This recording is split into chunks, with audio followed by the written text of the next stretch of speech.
Welcome to the Explainer. Have you ever just looked up at the night sky and wondered why, out of the vast, completely silent expanse of the universe, our Earth is so unique? I mean, why are we the only ones with swaying forests, rushing oceans, and bustling cities? Today, we're diving deep into the grand mystery of Earth's habitability. We're going to break down the exact, finely tuned cosmic recipe that makes our home the only known living planet in the universe. So to unpack this, we're looking at 5 key ingredients today. The Goldilocks zone, Venus, Earth, and Mars, the magnetic shield, the moon's critical role, and finally, life in extreme depths. All right, let's jump right into part 1, the Goldilocks zone, and finding that perfect distance. You know, to really understand our planet, we have to start with a pretty fundamental question.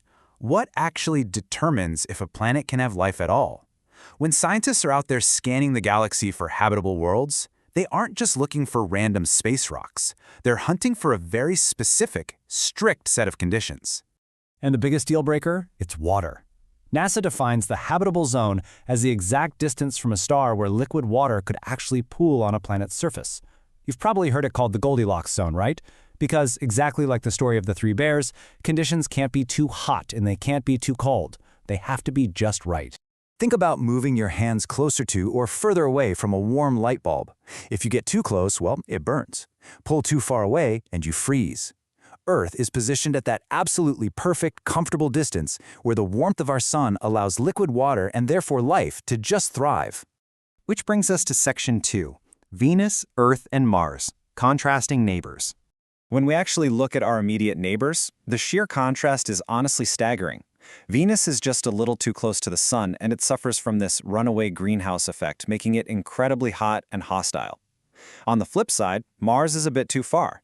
It's extremely cold, super dry, with a tiny atmospheric pressure of just about 6 millibars. Earth? Well, we sit perfectly balanced right in the middle. But the thing is, Mars wasn't always a freezing desert. Evidence from the Mariner and Viking missions shows us that the massive Valles Marineris system on Mars actually once held liquid water. We can literally see ancient meandering channels, valleys, and these ejectoblankets surrounding meteor craters. That tells us impacts once hit a wet, plastic medium, kind of like mud. So Mars definitely had water once, but it lost it.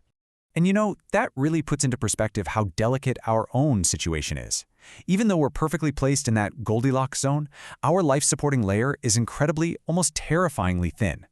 If the entire Earth were the size of an apple, the crust that holds all the land, oceans, and atmosphere we rely on would literally only be as thick as the apple's skin.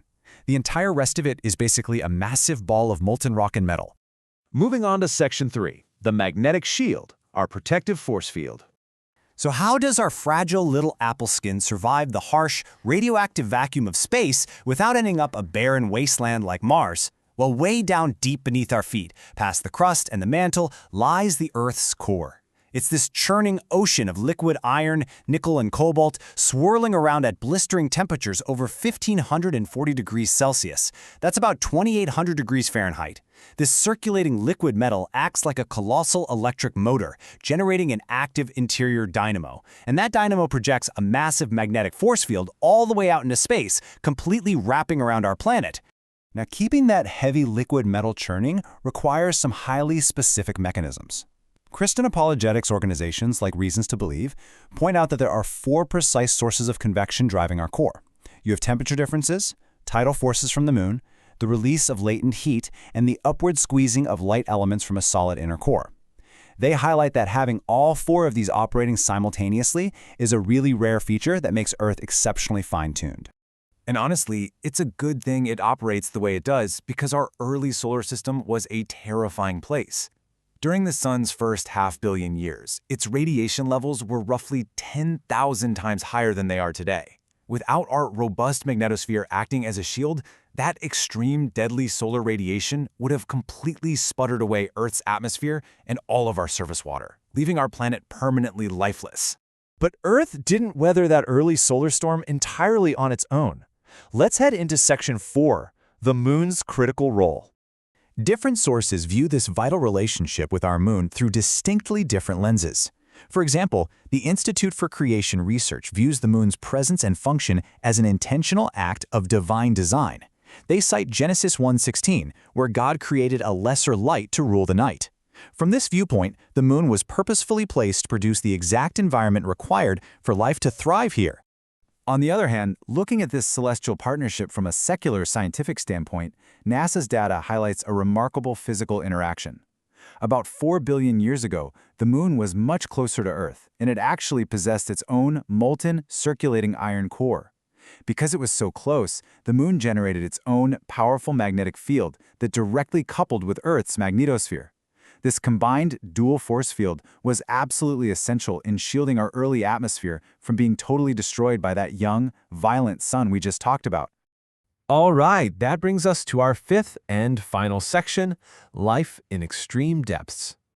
Now that we've looked at the vast cosmic forces protecting us from above, let's zoom all the way down to the microscopic scale to see how resilient life actually is. Consider a story from geobiologist Karen Lloyd. She was standing right next to a sputtering, highly acidic volcano crater in Costa Rica, collecting samples. Looking warily at the bubbling acid, she nervously asked her local colleague, "So, what's our exit strategy again if this thing goes off?" He just laughed and told her to turn around and admire the view, because it was going to be the last one she'd ever see. And sure enough, barely 54 days later, that exact volcano erupted in Costa Rica's most serious volcanic episode in 60 years. But here's the crazy part. Despite those incredibly harsh, terrifying environments, life simply finds a way. Researchers from USC Dornsife, like Dr. Lloyd, are exploring life beneath the ocean floor and deep within the Earth's crust. And they're discovering these vast, previously totally unknown worlds of slow-moving microbial life. They survive and even thrive in extreme heat, pressure, and acidity for hundreds of millions of years. By studying this weird, slow life, scientists are peering way back into time, hoping to unlock mysteries about the very origins of life on Earth. So this really leaves us with a profound question to ponder. From our exact placement in the Goldilocks zone, to that liquid metal dynamo generating our magnetic shield, to the protective partnership of our moon, and the astonishing resilience of life in the deepest, most dangerous crust of our planet. Is Earth's perfect recipe just a staggering cosmic coincidence, or is it a beautifully designed system? It's a mystery that continues to inspire both science and faith. Thank you so much for joining me on this explainer through our cosmic recipe. Don't forget to like and subscribe.